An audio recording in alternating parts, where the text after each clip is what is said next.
Voilà, bonjour à toutes et à tous. Voilà, nous allons commencer notre temps de culte, de célébration.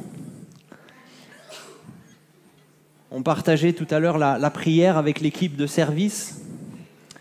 Et j'ai eu dans mon cœur cette image que nous sommes tous ensemble, pas que nous sur l'estrade, tous ensemble, au festin du roi des rois, autour de la table du Seigneur.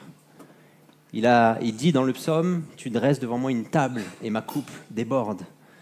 Et sur cette table, il y a tout le festin de la grâce, de la bonté, de l'amour de notre Dieu, de sa paix, de son repos, de toutes les grâces qu'il veut nous accorder. Et vous savez, je ne sais pas vous, mais quand on a un repas et qu'on attend des invités, et puis que l'heure, elle passe un peu, et puis ils n'arrivent toujours pas, qu'est-ce qu'on fait ? Non, on commence à manger quelques chips, et ça les fait arriver. Vous n'avez jamais expérimenté ça ? Vous en mangez une, et puis ding-dong, ils arrivent. Alors, on a des bien-aimés qui vont arriver, vous voyez un peu quelques chaises vides autour de vous. Alors, on va commencer à chanter et à louer le Seigneur, et ils vont arriver, vous inquiétez pas. Ça va ? Alors, on va commencer, oui. Ah, ok. Alors, on a la joie d'accueillir des amis néerlandais des Pays-Bas. Je pense que c'est le couple qui est là. Bienvenue, voilà, soyez bienvenus. Super. Bienvenue aussi à ceux qui sont connectés sur le YouTube, qui nous suivent très régulièrement. Soyez bénis là où vous êtes. Voilà, on va chanter l'amour et la grâce de notre Dieu. Ah, et un ami qui nous vient de Paris. Super. Soyez bénis. 'Je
conquérant. Je suis un conquérant. Je suis un conquérant. Je suis un conquérant. Je suis un conquérant. Je suis un conquérant. Je suis un conquérant. Je suis un conquérant. Je suis un conquérant. Et pour influencer.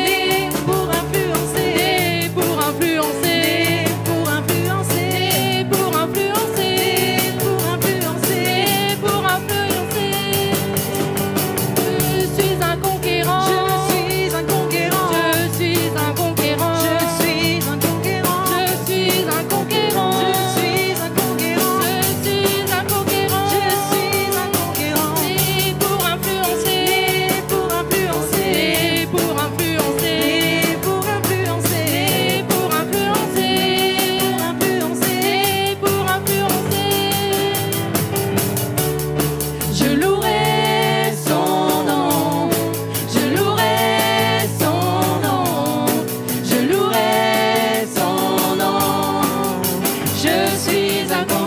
louerai son nom. Je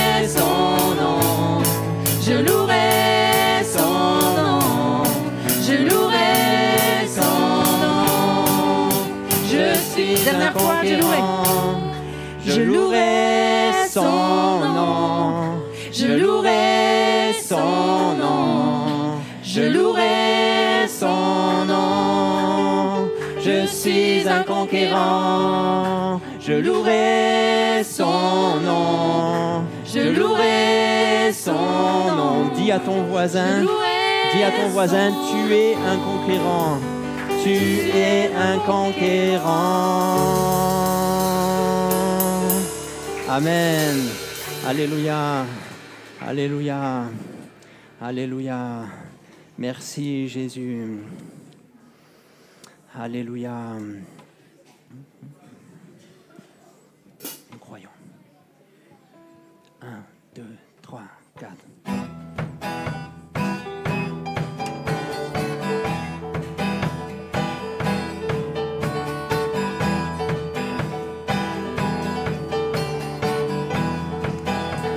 Nous chantons, nous croyons. Nous croyons en Dieu le Père créateur de l'univers et en Christ son Fils unique né de Dieu par l'Esprit Saint. Nous croyons qu'il est mort pour nous crucifier pour nos péchés et qu'il est auprès du Père car Dieu l'a ressuscité. Jésus, roi des rois, roi des rois. Jésus, roi des rois, roi des rois. Jésus, roi des rois, roi des rois. Jésus, roi des rois, roi des rois. Ton nom est tout puissant, ton nom est tout puissant. Nous croyons. Nous croyons qu'il répand sur nous son esprit avec ses dons. Notre Dieu, par sa parole, nous envoie vers les nations. Il revient avec puissance pour juger sa création. Tout genou ira devant lui, hommes et anges confesseront. Jésus, roi des rois, roi des rois. Jésus, roi des rois, roi des rois. Jésus, roi des rois, roi des rois. Jésus, roi des rois, roi des rois. Ton nom est tout puissant, ton nom est tout puissant. On reprend le premier. Nous croyons en Dieu le Père. Nous croyons en Dieu le Père créateur de l'univers et en Christ, son Fils unique né de Dieu par l'Esprit Saint. Nous croyons qu'il est mort pour nous, crucifié pour nos péchés et qu'il est auprès du Père car Dieu l'a ressuscité. Jésus, roi des rois. Jésus, roi des rois, roi des rois, Jésus, roi des rois, roi des rois, Jésus, Jésus, roi des rois, roi des rois, Jésus, roi des rois, roi des rois. Ton nom est tout puissant, ton nom est tout puissant, Ton nom est tout puissant. Amen. Seigneur, ton nom est tout puissant. Tu as toute autorité dans le ciel et sur la terre. Tout pouvoir t'a été donné. Tu règnes en maître. Jésus, tu es assis à la droite du Père et tu règnes sur toutes choses. Après avoir donné ta vie en sacrifice, tu es remonté auprès de ton Père pour t'asseoir sur ton trône. Tu règnes, tu es le roi des rois, tu es au-dessus de tout. Et ce qui, Seigneur, nous console, c'est que tu règnes aussi sur notre vie. Tu règnes aussi sur nos circonstances. Tu règnes aussi sur le chemin de notre vie. Tu es toi-même le chemin, la vérité et la vie. Seigneur, auprès de toi, nous avons tout ce dont nous avons besoin. C'est toi qui nous as créés. Toi seul peux répondre à nos besoins. Seigneur, merci, car tu règnes en maître. Et nul ne peut défier ton autorité. Nul ne peut te renverser de ton poste d'autorité. Tu es au-dessus de tout. Personne n'a de pouvoir sur ton trône. Tu es au-dessus de tout, Seigneur. Et nous voulons t'adorer, t'acclamer, nous prosterner devant ton trône, ce trône de majesté, ce trône d'amour, ce trône de justice, ce trône de droiture, ce trône de grâce. Merci, Seigneur, car nous pouvons nous approcher auprès de toi. Que ton nom soit élevé, Jésus. Alléluia. Que l'Église puisse louer, adorer son Seigneur. Amen. Merci, Jésus. Dieu tout-puissant, éternel, louange à l'agneau, louange à l'agneau, car toi seul es saint, trois fois saint, Dieu tout-puissant, éternel. Louange à l'agneau, louange à l'agneau, car toi seul es saint, trois fois saint, Dieu tout-puissant, éternel. Louange à l'agneau, louange à l'agneau.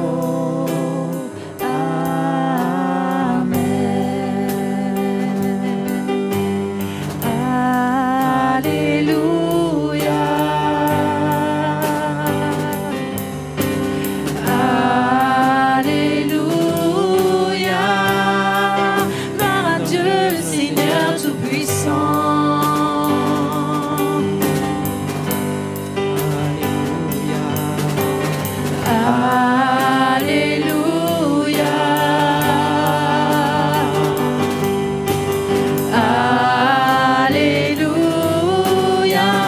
Gloire à Dieu, le Seigneur tout-puissant.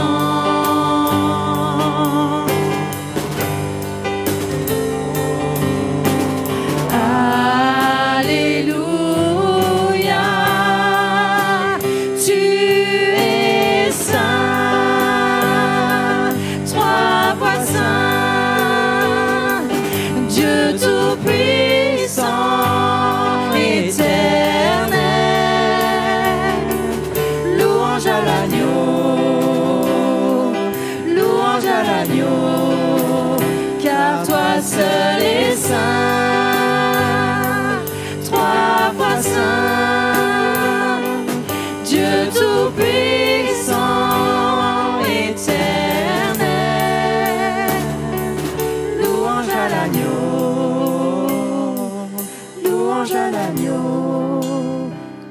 toi seul est saint, 3 fois saint, Dieu tout-puissant, éternel. Louange à l'agneau, louange à l'agneau, car toi seul est saint, 3 fois saint, Dieu tout-puissant, éternel. Louange à l'agneau, louange à l'agneau. Amen. Alléluia, alléluia, alléluia. Nous restons dans un état d'esprit d'adoration, de louange. J'aimerais inviter les personnes désignées pour distribuer le pain, le vin, à s'approcher et à commencer la distribution. Nous qui sommes enfants de Dieu par la foi, nous partageons le pain et le vin. Nous sommes les disciples du Seigneur qui avons fait la paix avec Dieu. Nous pouvons nous lever à notre place pour prendre le pain et le vin et nous chantons ce cantique « Jésus-Christ est Seigneur ». Alléluia. De son trône de clarté, de son ciel de pureté, Jésus-Christ est descendu jusqu'à nous, pécheurs perdus.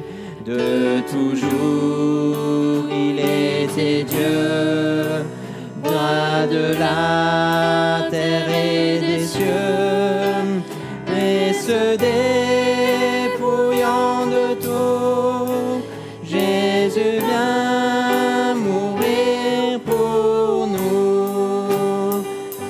Jésus-Christ est Seigneur, il est sorti du tombeau, il est Seigneur. Tout genou fléchira, toute langue confessera que Jésus est Seigneur. Il était l'éternel Dieu, mais renonçant à ses droits, en simple homme, en serviteur, Jésus vint pour nous pécheurs. Bien que fils, Jésus a pris par les choses qu'il souffrit, jusqu'à la mort de la croix, l'obéissance et la foi. Jésus-Christ est Seigneur, il est sorti du tombeau, il est Seigneur. Tout genou fléchira, toute langue confessera que Jésus est Seigneur. Jésus s'est humilié, aussi Dieu l'a couronné, dans le ciel a fait asseoir, sur son trône en tout pouvoir, afin qu'au nom de Jésus, tout genou soit abattu, et que dans tout l'univers résonne un puissant concert. Jésus-Christ est Seigneur, il est sorti du tombeau, il est Seigneur. Tout genou fléchira, toute langue confessera que Jésus est Seigneur. Jésus Seigneur. Il est sorti du tombeau, il est Seigneur. Tout genou fléchira, toute langue confessera que Jésus est Seigneur. Alléluia, tu es Seigneur. Je t'ai donné, Seigneur Jésus. Je t'ai offert, Seigneur, à la croix pour nous. T'adorons, Seigneur, ô Jésus, nous prosternons devant toi. Nous prosternons devant toi. Alléluia, alléluia, alléluia, Jésus. Tu es saint, tu es l'agneau pur et sans tache, offert pour nous. Alléluia, alléluia. L'infâme croix où Jésus fut meurtri pour moi. Je vois ses mains, ses pieds percés, mon sauveur au bois attaché. Son corps lié, de larmes trempées, dans le tombeau fut déposé, l'entrée scellée d'une lourde pierre, le Messie seul est délaissé.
Chanterons sans fin tes louanges, oh gloire à toi, oh Dieu.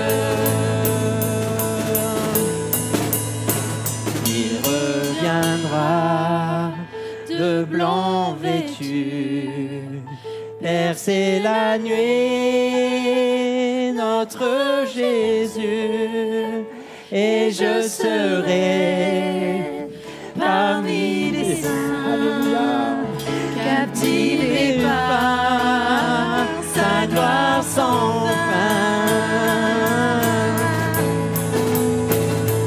Oh, gloire au nom de notre Seigneur, gloire à son nom, à tout jamais nous chanterons sans fin tes louanges, oh gloire à toi, oh Dieu, oh gloire au nom,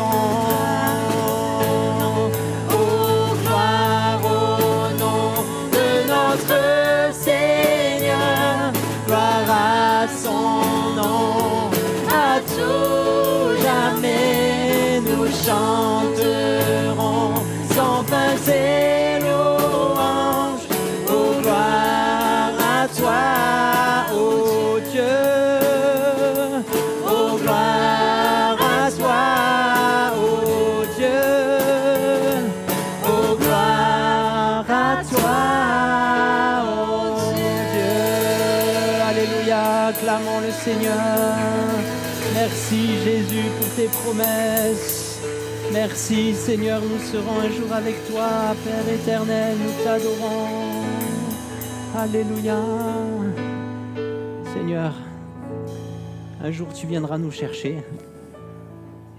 Un jour nous serons avec toi dans ton ciel de gloire. Tu essuieras toute larme de nos yeux. Il n'y aura plus de maladie. Il n'y aura plus de souffrance.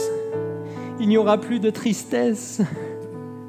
Toute la place, Seigneur, sera à ton amour, à ta joie, à ta paix pour l'éternité, Seigneur Jésus.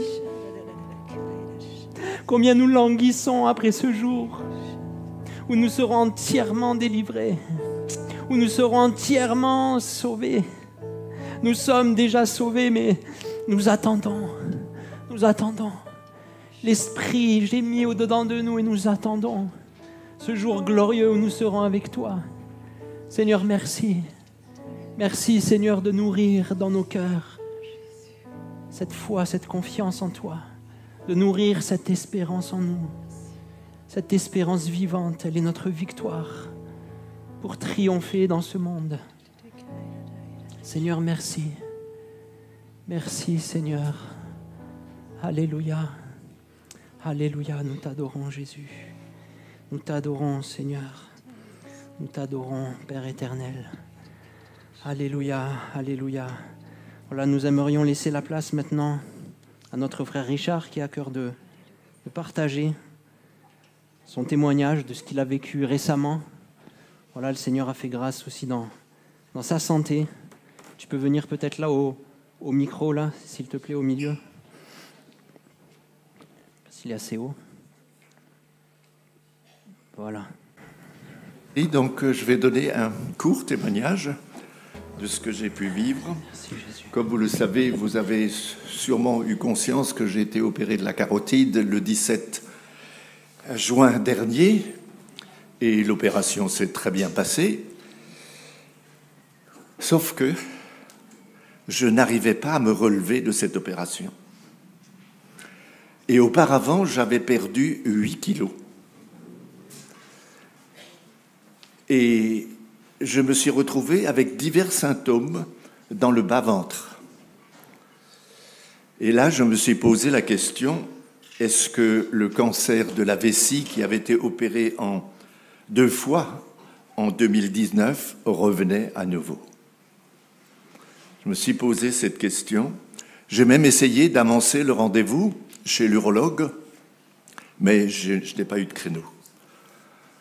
Alors finalement, j'ai vu l'urologue le 18 juillet dernier, donc 1 mois après. Il m'a fait une fibroscopie, c'est-à-dire un examen de la vessie à l'intérieur, et puis quelques autres examens. Et puis, il se tourne vers moi et me dit « Tout va bien ». Et c'est là qu'en sortant de chez l'urologue, que j'ai réalisé ce que nos pensées, les pensées dont nous nous nourrissons, pouvaient engendrer. Je ne suis pas vraiment de nature à me laisser dominer par mes pensées. J'ai appris à faire confiance à Dieu depuis 40 ans. Il a été fidèle durant toute ma vie. Toute ma vie, il m'a accompagné, toute ma vie, il m'a soutenu. Mais les symptômes étaient là. J'étais fatigué, j'étais épuisé, je devais me reposer très souvent et je traînais littéralement les pieds. Et petit à petit, mes pensées ont fini par engendrer de la crainte, de la fatigue, de l'épuisement, de la résignation, du découragement, et ça pouvait aller jusqu'à la dépression et probablement jusqu'à la maladie. C'est vrai que j'étais prêt à affronter un nouveau cancer, mais je me posais quand même la question si je devais aller en maison de retraite rapidement. Je suis en effet inscrit en maison de retraite à la Petite Pierre. Et je me suis posé la question, est-ce que je dois y aller tout de suite? Je me suis aussi posé la question, est-ce que je dois prévenir mes enfants? Et est-ce que je dois prévenir l'Église? Mes pensées ont fini par conditionner ma vie. Mes pensées ont fini par conditionner ma vie. Et c'est là que, en lisant ma Bible, j'ai découvert un verset très important et très encourageant pour tous ceux et celles qui, peut-être comme moi, ont laissé leurs pensées envahir leur vie. C'est dans Romains, chapitre 8, le verset 15, où il est écrit « Vous n'avez pas reçu un esprit d'esclavage pour être encore dans la crainte, mais vous avez reçu un esprit d'adoption par lequel nous crions « Abba, Père ». Dieu est notre Père. Je crois que nous devons prendre conscience de ça. Dieu est notre Père. Notre vie lui appartient. Dieu nous a tant aimés qu'il a donné son Fils pour nous sauver. Il nous a promis d'être avec nous tous les jours. Et quand bien même nous serions dans les épreuves ou dans la maladie, il nous faut apprendre à bannir la crainte de nos pensées. Dans Ésaïe, au chapitre 41, il y a le verset 10. « Ne crains rien, car je suis avec toi. Ne promène pas des regards inquiets, car je suis ton Dieu. Je te fortifie, je viens à ton secours, je te soutiens de ma droite triomphante. » Alors, en conclusion, je voudrais dire que Dieu nous aide à ne pas nous laisser piéger par nos pensées, mais nourrissons-nous de ses promesses, les promesses de la parole de Dieu. Amen. Je vais surprendre ma sœur Vanessa. Elle a envie d'être surprise ce matin. Parce que j'ai quelques mots en anglais. On a des amis des Pays-Bas.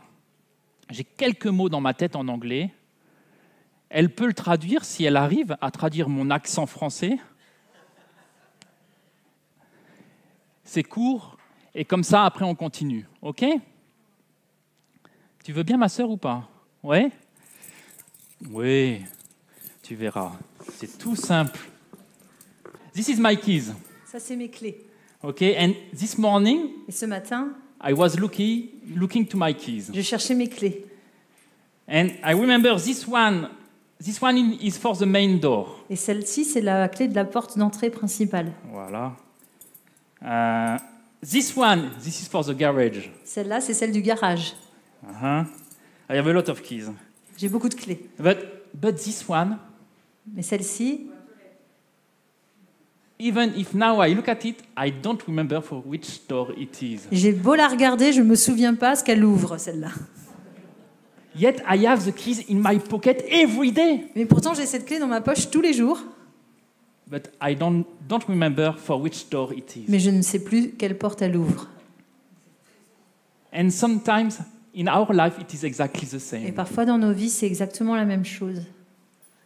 We do have the keys in our pocket. On a des clés dans notre poche.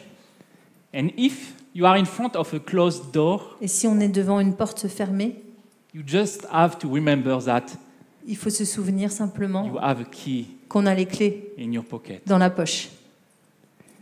You know, maybe Psalms On va, dans les psaumes, on peut lire 84 verse 5. le psaume 84, verset 5. Great blessings belong to those who depend on you for strength. Il y a de grandes bénédictions pour ceux qui dépendent du Seigneur pour avoir la force. Their earth's desire is to make the trip to your temple. Tu peux me le donner en français? Le désir de leur cœur. Ah. Le désir de leur cœur est de faire le voyage vers son temple, vers ton temple. Ouais. But it's not the same translation in French, Oui, mais c'est pas tout à fait la même traduction en français. and we will take it later. Et on va le prendre après en français. But because your heart's desire Mais parce que les désirs de notre cœur, is to be in your temple, in C'est- His temple, c'est d'être dans le temple du Seigneur, then we are blessed alors nous sommes bénis by the Lord. par le Seigneur. And we have all the keys we need Et in our pocket. nous avons tous les clés dont nous avons besoin dans nos poches. Thank you, my sisters. You're welcome.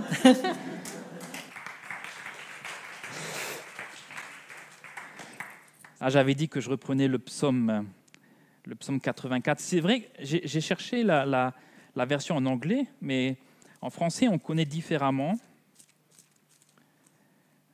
Heureux ceux qui placent en toi leur appui, ils trouvent dans leur cœur des chemins tout tracés. Hein? Les chemins sont tout tracés. Même quand on voit pas très loin, qu'on a l'impression que la porte est fermée, mais le chemin il est tracé. La version anglaise, elle dit que c'est même une autoroute. Il n'y a pas de feu rouge. C'est un chemin droit. Alors ce matin, j'ai été encouragé par une sœur dans l'église il y a quelques semaines en arrière. Elle me disait j'aimerais bien qu'on parle du couple à l'église. Et c'est vrai que ça fait longtemps qu'on n'en a pas parlé du couple. Et c'est pourtant un thème qui est très riche et on a toujours à apprendre. Parfois, quand on regarde notre couple au début, tout est facile, on connaît toutes les clés par cœur. Et puis au bout de 10 ans de mariage, on se regarde ces clés, on ne sait plus à quoi ça sert. Et puis c'est comme s'il y a des portes qui sont fermées entre nous, ça ne marche plus comme on veut, quoi. Mais peut-être que c'était cette clé qu'il fallait que j'utilise pour ouvrir à nouveau la porte. Et ce matin, j'ai à cœur qu'on puisse se rappeler de tout ce que la parole de Dieu nous dit sur le couple. Je ne dis pas qu'on ne le sait pas. Je ne dis pas que c'est des choses que l'on connaît chacun, chacune. Peut-être qu'on a déjà expérimenté, mais est-ce qu'on se souvient de tout ? Peut-être dans la situation dont on vit maintenant, on a un besoin particulier. Et il faut se rappeler de quelques clés. Et j'aimerais partager ces quelques clés avec vous. Des clés pour vous, les hommes, des clés pour vous, mesdames. Des clés pour que nos couples marchent mieux. Alors ce matin, je me place dans la situation d'un couple où il y a de l'amour réciproque. Il y a du dialogue. Même s'il peut y avoir des sujets de mésentente, il peut y avoir un peu de discorde. Mais il y a de l'amour. Et je tiens à le préciser parce que ça serait vraiment différent si dans un couple, il devait y avoir une relation toxique, voire de la violence. Dans ce cas-là, il ne faut pas rester seul. Il faut se faire aider, il faut se faire accompagner. Et je voulais le dire en début du message, non seulement pour vous qui le savez, mais aussi pour ceux qui pourraient écouter ce message sur Internet par la suite. Donc pour nous ce matin, votre couple ou votre futur couple vit dans l'harmonie. Oh là là là là là. L'harmonie, c'est un bien grand mot, hein. Avec mon épouse Abiba, je peux le témoigner. C'est la plus merveilleuse des femmes, bien sûr. Hein. Et on a vécu, après le mariage, 1 an de pur bonheur. 1 an d'harmonie. Pas d'histoire, elle était d'accord avec moi pour tout. Elle disait jamais non. C'était la femme parfaite. Hein. Ça l'est encore. Mais un jour, je me rappelle, je crois qu'on allait vers à une rencontre, on était invités par mon frère et ma belle-sœur et je sais pas, on s'est disputés. Je sais même plus pourquoi. C'est normal qu'il peut y avoir des disputes. Parce que quand il y a de la liberté, on a le droit d'exprimer sa pensée qui peut être différente, avoir une opinion différente. Et il faut qu'on puisse l'exprimer. Mais ma question et le sujet pour nous ce matin, c'est si je me projette dans une relation à long terme, dans une alliance jusqu'à ce que la mort nous sépare, comment faire pour être toujours amoureux ? Et j'aimerais nous rappeler ces clés qu'on connaît au début et qu'on peut oublier. Comment faire pour rester toujours amoureux ? Comment fait-on pour garder, pour entretenir ce premier amour ? Comment fait-on pour courir un marathon ensemble et pas simplement un 100 mètres ? Alors on va prendre un passage en particulier dans les Proverbes au chapitre 5. Et on va lire maintenant les versets 15 à 19. Peut-être que notre sœur Chantal peut l'afficher. C'est dans les Proverbes, chapitre 5, et on lit les versets 15 à 19.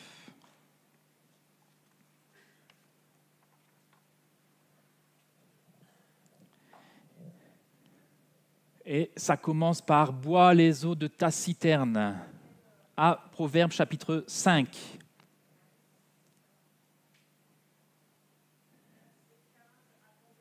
Versets 15 à 19. Bois l'eau de ta citerne, l'eau qui sort de ton puits. Tes sources doivent-elles se déverser à l'extérieur ? Tes ruisseaux doivent-ils couler sur les places publiques ? Qu'ils soient pour toi seul et non pour des étrangers avec toi. Que ta source soit bénie. Fais ta joie de la femme de ta jeunesse, biche des amours, gazelle pleine de grâce. Que ses seins te rassasient constamment. Enivre-toi sans cesse de son amour. Et je vous le lis dans ma version. Biche des amours, gazelle pleine de grâce, sois en tout temps enivrée de ses charmes, sans cesse épris de son amour. Dans ce passage, il y a plusieurs clés. Et si on ne les identifie pas encore, on va regarder un peu plus près. La première, elle se trouve dans cette phrase « Fais ta joie de la femme de ta jeunesse ». Remarquez qu'il n'est pas écrit, attention parce qu'il faut bien regarder comment sont les mots, il n'est pas écrit « que la femme de ta jeunesse fasse ta joie », mais le sujet ici, c'est nous les hommes. Et dans cette phrase, nos épouses n'ont rien à faire. C'est vrai, non ? Fais ta joie de la femme de ta jeunesse. Les sœurs, qu'est-ce que vous en pensez ? Il y en a qui rigolent, qui sont contentes. Une prédication où il n'y a rien à faire, c'est pas mal. En réalité, c'est pas comme ça qu'il faut le comprendre. Je me suis mal exprimé peut-être. C'est une prédication où le premier acteur de ton couple, c'est toi, homme ou femme. L'autre n'a, entre guillemets, rien à faire. Ou plutôt pas en premier lieu. Il faut bien commencer par changer quelque chose en nous avant de vouloir changer quelque chose dans l'autre. Vous connaissez cette célèbre phrase de Jésus, cette réponse qu'il a faite aux pharisiens hypocrites. Ôte premièrement la poutre de ton œil et alors tu verras comment ôter la paille de l'œil de ton frère. Et c'est en particulier le cas dans le couple. Si on veut que son couple marche bien, il faut d'abord regarder à soi-même. Et donc, s'il faut regarder à soi-même, je peux commencer par me poser cette question.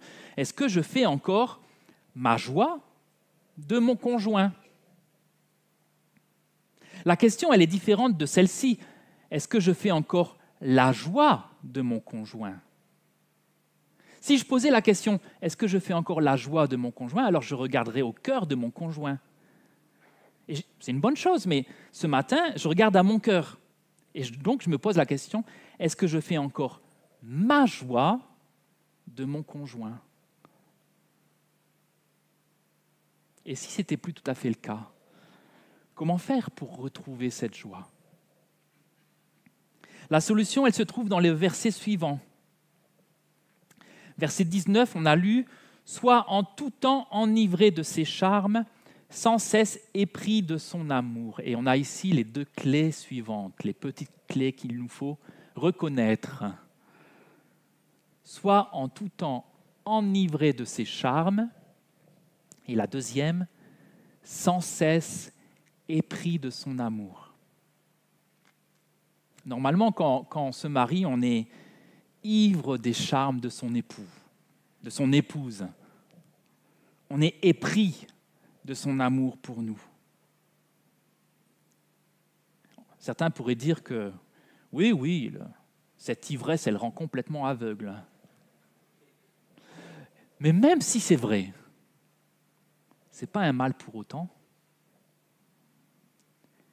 Si le mariage nous a rendu la vue avec toutes ces années de vie commune, et si nous avons perdu quelque part cette joie de la femme ou pour les épouses, de l'homme de notre jeunesse, alors c'est qu'il faut nous enivrer de nouveau.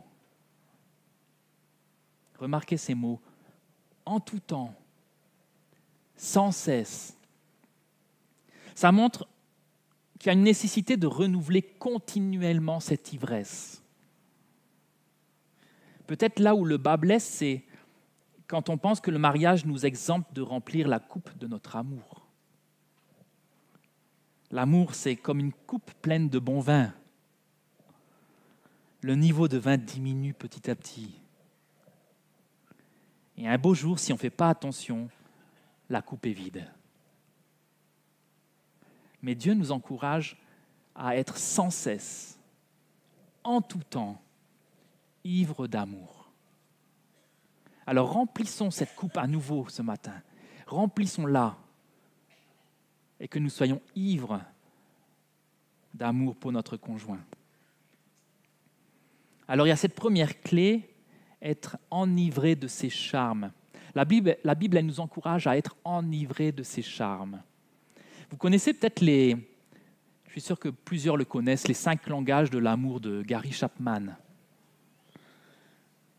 Et l'auteur, il explique qu'on a tous un ou deux langages préférentiels pour exprimer l'amour et pour le recevoir. Ça peut être des paroles valorisantes, des moments de qualité, des cadeaux, les services rendus, le toucher physique. Et bien sûr, l'encouragement du livre, c'est de devenir bilingue. C'est de savoir comment nous, on exprime, comment on reçoit, mais de savoir aussi comment l'autre exprime son amour et le reçoit. Et ça, c'est avec le temps qu'on le découvre.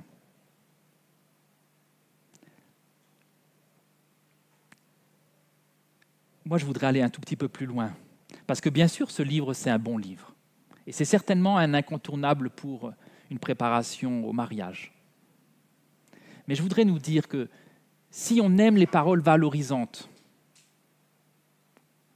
eh bien, continuons de lui dire des compliments, que ce soit son langage préférentiel ou pas. Parfois, avec les années, certains pourraient dire « mais ça ne lui fait aucun effet ». Ce n'est pas la question.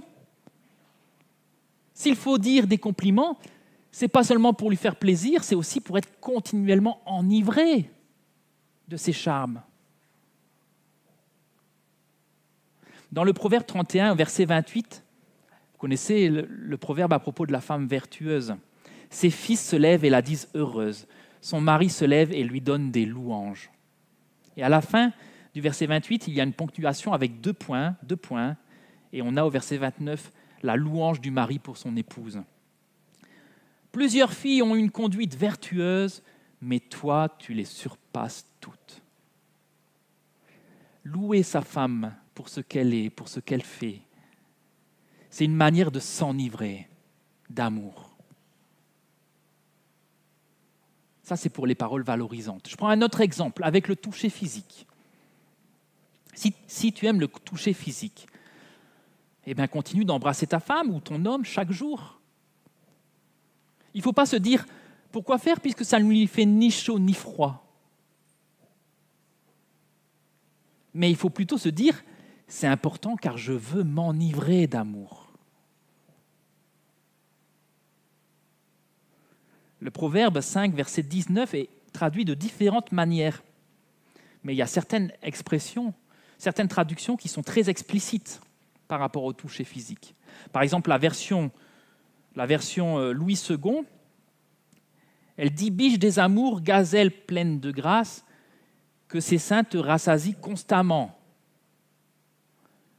C'était la version qu'on a lue au début, je crois. Et puis il y a la version Osterwald qui dit « Comme d'une biche aimable et d'une chèvre gracieuse, que ses caresses te réjouissent en tout temps. » Donc pour ceux qui aiment le toucher physique, la parole de Dieu, elle nous encourage aussi à être continuellement enivrés de ses charmes, des charmes de notre conjoint. Et c'est peut-être le bon moment ce matin de nous poser la question, mais quels sont les charmes au fait? Quels sont les atouts de mon conjoint? Et si vous avez du mal, vous pouvez prendre une feuille et commencer à écrire. Qu'est-ce qui, au début de notre relation, m'enivrait, me rassasiait, me réjouissait? Il y a la version King James qui dit « me satisfaisait ». Ne puis-je pas trouver à nouveau ces choses bonnes et belles pour moi?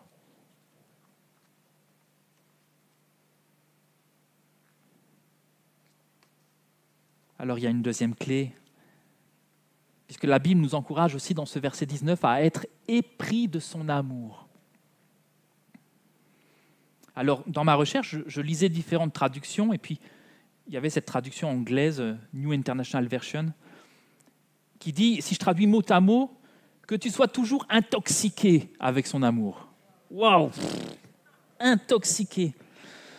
Je dis, qu'est-ce que c'est que ce truc? Et puis du coup, j'ai regardé et je me suis renseigné. Mais j'ai découvert que les mots intoxicated en anglais et intoxiqué en français, ils ont en fait des significations différentes. Malgré leur apparente similité, les sens sont différents. Intoxicated en anglais, ça traduit un état d'ébriété ou d'excitation intense. Tandis que le mot intoxiqué en français est plus généralement associé à un empoisonnement ou à l'usage de drogue. Mais nos épouses ne sont pas des poisons. Elles nous enivrent de leur amour.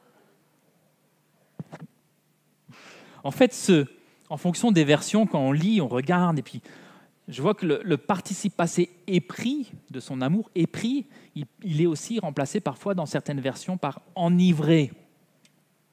D'ailleurs, la version second 21 traduit cette expression par « enivre-toi sans cesse de son amour ».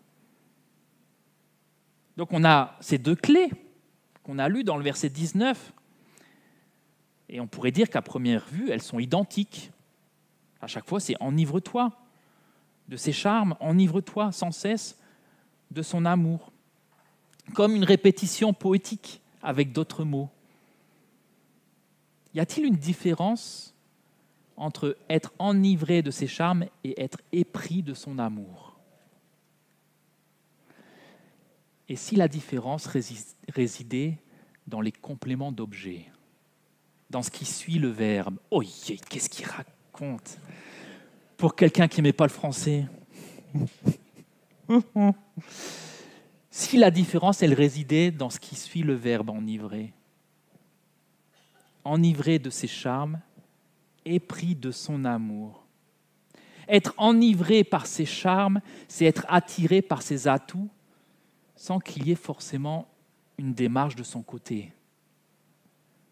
Je la regarde, elle s'habille, bon, je la trouve belle,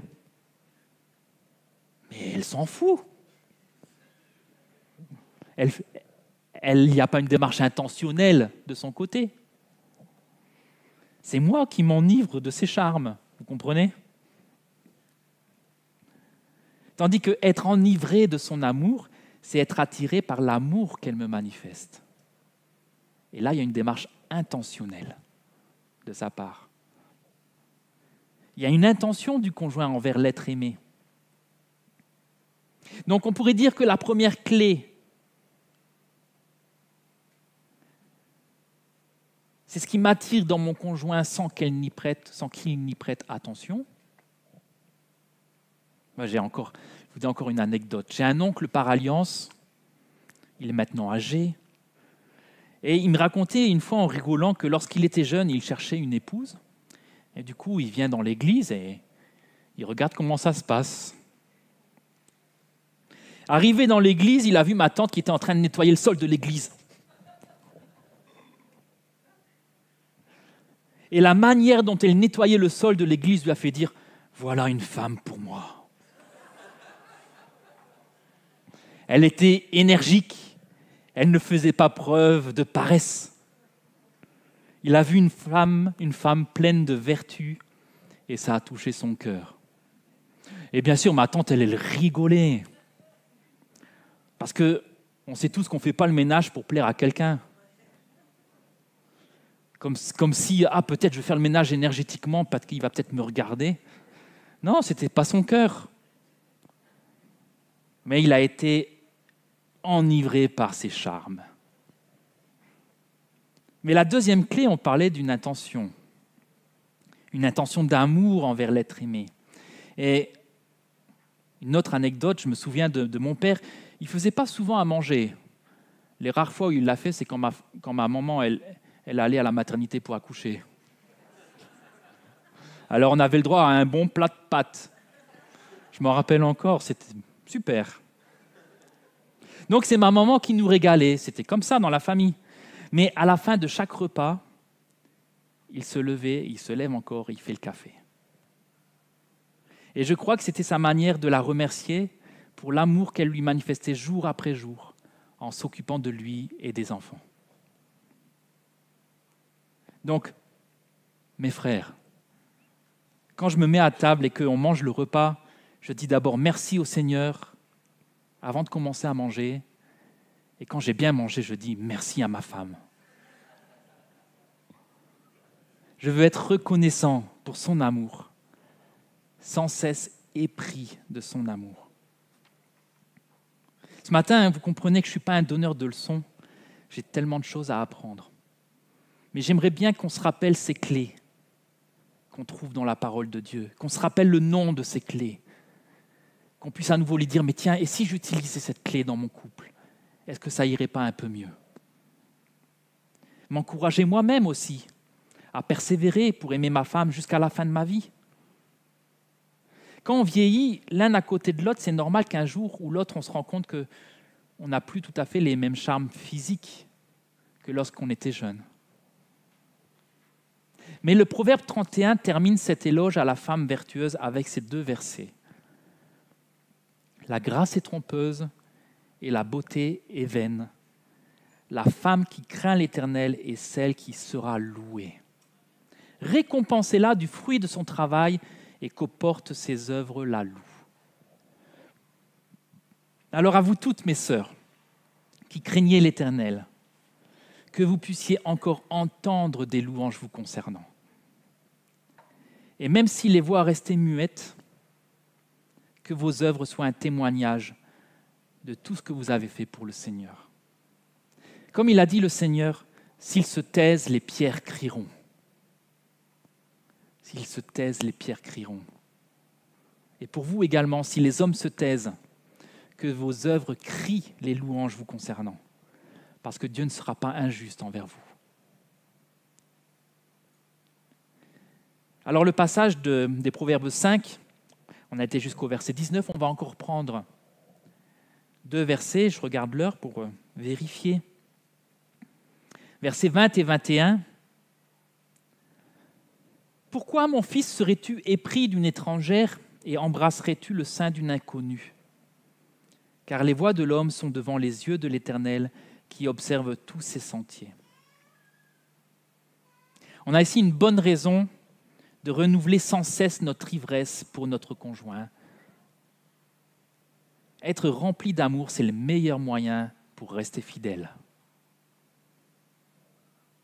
Vous comprenez ce que je dis? Être rempli d'amour, c'est le meilleur moyen pour rester fidèle. Ne laissez pas la vie vous éloigner pour qu'un beau jour vous disiez « on ne se parlait même plus ». Moi, je préfère personnellement faire la guerre à tout ce qui pourrait m'éloigner d'elle, de ma femme. Bien sûr, il y a aussi la liberté dans un couple. Hein. C'est à chacun de trouver la liberté, chacun de trouver l'équilibre dans sa vie de couple. Une sortie entre copines ou copains, OK ou pas OK? Le soir, un vendredi soir, je te laisse les enfants et je vais faire une sortie. Je ne donne pas de réponse.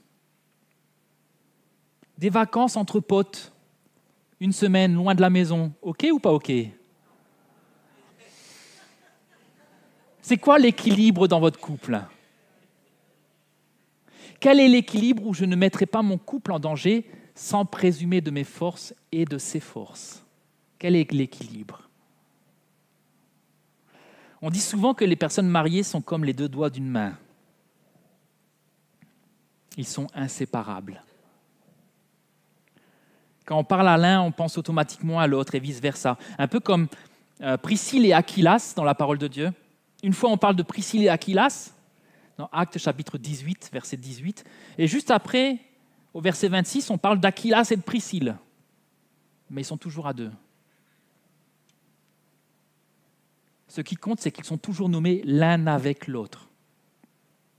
Et dans l'Église, c'est pareil. Marie-Claude et Pierrot. Dans ma tête, ils sont inséparables, ces deux-là. Evelyne et Frédéric. Si je pense à Evelyne, je pense à Frédéric. Jean-Claude et Sonia. Pour moi, ils sont inséparables. Ah oui. Merci, ma sœur. Chacun est libre de réfléchir comment faire pour devenir ou rester inséparable avec son époux et son épouse. Je vous donne un exemple très pratique. On a fait le choix avec Abiba de nous marier en communauté de biens et d'avoir un compte commun. Les jeunes couples ne choisissent pas toujours cette option. Et parfois, c'est justifié parce qu'il peut y avoir un patrimoine dans une famille qu'il faut protéger ou un remariage. Mais je voudrais nous faire réfléchir parce qu'il y a aussi d'autres fois où c'est plutôt le risque d'une séparation qui est la raison première à garder les choses séparées. Et pour ma part, j'ai décidé de tout miser sur Abiba. Tout. Parce que je voulais qu'on soit inséparables. Et j'ai dit, je mets tout, je mise tout, quitte à tout perdre. Vous comprenez ce que je dis? Je ne veux pas tout perdre, mais je veux être prêt à tout perdre. Et c'est un choix. Je n'ai pas fait non plus ce choix de manière inconsidérée. Quand Abiba elle est venue en France, je me rappelle, mon frère, il lui pose comme ça, cache la question, c'est quoi ton rapport avec l'argent? Elle a été surprise. Mais quand elle est venue en France, il fallait une garantie bancaire. C'est normal. Et il n'y avait que moi qui travaillais à l'époque. Donc, j'ai créé un compte à part pour cette garantie. Et j'ai pu constater qu'Abiba, elle le gérait très bien, qu'il n'y avait aucun souci. Et ça m'a donné confiance pour de plus en plus me lier à elle. Donc je veux dire, chacun est libre en la matière. Je ne donne pas ici de règles. Mais mon encouragement, c'est qu'on puisse réfléchir à comment être de plus en plus lié à mon époux, à mon épouse. Parce que la vie, elle effiloche les cordes. Et il faut toujours les entretenir, toujours les raccommoder les liens qui nous unissent. Vous savez que le mariage, il est comparé à une corde à 3 fils. Et c'est la solution divine pour éviter que nos mariages se délitent avec le temps. On a ce passage d'Ecclésiaste qui est connu pour cette phrase dans le chapitre 4, versets 9 à 12. Et il se termine avec ces mots « La corde à 3 fils ne se rompt pas facilement ». Et on a l'habitude de comparer cette corde à 3 fils avec l'homme, la femme et Dieu. Et dans le livre des Nombres, on va prendre un passage aussi dans Nombres chapitre 15, versets 37 à 39. Dans le livre des Nombres, Dieu il a donné un ordre au peuple d'Israël par Moïse en demandant qu'ils portent des franges ou des tresses aux 4 coins de leurs vêtements. Ces franges sont appelées tzitzit en hébreu. Ce sont des franges ou des tresses façonnées aux coins des vêtements dont un des fils était teint en bleu indigo. Et on retrouve l'explication de ces franges dans le Nombre, chapitre 15, verset 37. L'Éternel dit à Moïse, « Parle aux enfants d'Israël et dis-leur qu'ils se fassent de génération en génération une frange au bord de leurs vêtements, qu'ils mettent un cordon bleu sur cette frange du bord de leurs vêtements. Quand vous aurez cette frange, vous la regarderez et vous vous souviendrez de tous les commandements de l'Éternel pour les mettre en pratique. Et vous ne suivrez pas les désirs de votre cœur, de vos cœurs et de vos yeux pour vous laisser entraîner à l'infidélité. » Donc le cordon bleu représente Dieu et le Seigneur il demande au peuple de porter ses franges pour se rappeler constamment de ses commandements afin de ne pas se laisser entraîner à l'infidélité envers lui. Et dans le cadre du mariage, la corde à 3 fils, c'est aussi une solution divine contre l'infidélité conjugale. Parce qu'on n'est pas tout seul dans notre mariage. On n'est même pas à 2. On est entremêlé avec Dieu. Et si on voit qu'un fil s'effiloche, alors on peut prier Dieu. Peut-être on ne le fait pas assez. Chaque jour, on peut prier le Seigneur pour notre couple. Et Dieu nous gardera de l'infidélité et de l'éloignement. Et il permettra que les cordes se renouent, se resserrent. Rappelons-nous que Jésus il a dit « Veillez et priez afin que vous ne tombiez pas dans la tentation ». Alors on va prendre une minute de silence où chacun peut prier dans son cœur pour son couple à lui ou pour le choix du futur conjoint pour les plus jeunes ou simplement la relation avec Dieu afin d'être trouvé par lui sans tache. Dieu désire aussi qu'on soit ivre de notre premier amour pour lui. Et Dieu, il est aussi un époux pour son Église. Donc même les personnes seules peuvent prier pendant ce temps. Regardez à votre relation d'amour avec Dieu. On prie ensemble, on se tait quelques instants, on prie dans son cœur et je terminerai par la prière.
Merci Seigneur de nous rappeler ce matin ces petites clés dont peut-être on avait oublié, qui sont là dans notre porte-clés. Et je te prie, Seigneur, qu'on puisse les utiliser jour après jour. Merci, Seigneur, de nous entremêler dans nos couples respectifs pour que nous soyons inséparables dans un bon équilibre et dans la liberté. Je te prie pour les jeunes aussi, pour chacun d'entre eux qui sont dans le choix d'un conjoint ou dans cette espérance. Tu regardes, Seigneur, à leur cœur. Tu regardes à ce qu'ils sont pour toi. Réponds-leur, Seigneur, à la mesure de leur espérance qu'ils posent sur toi. Toi, tu dis dans ta parole que tu as créé la femme de la côte d'Adam. Et Seigneur, encore aujourd'hui, Seigneur, quand il y a un manque dans nos vies, quelque chose toi, tu connais exactement la pièce qui est manquante. Tu connais son nom, tu connais le lieu où il habite, où elle habite. Tu sais ce dont nous sommes faits, ce que nous avons besoin. Merci parce que tu fais toutes choses bonnes en ton temps. Et nous voulons remettre aussi chacun ici présent, que tu nous gardes de l'infidélité, que tu nous gardes de la tentation, que tu nous gardes de pécher contre toi. Seigneur, que tu nous bénisses dans l'Église, que tu bénisses, Seigneur, chaque couple ici présent. Je te prie également pour les veuves, celles qu'on appelle veuves dans la Bible, celles qui se consacrent à toi, celles et ceux, Seigneur, qui sont devant toi comme un parfum précieux pour toi, que tu les bénisses et les renouvelles dans leur force intérieure et dans ton service. Amen.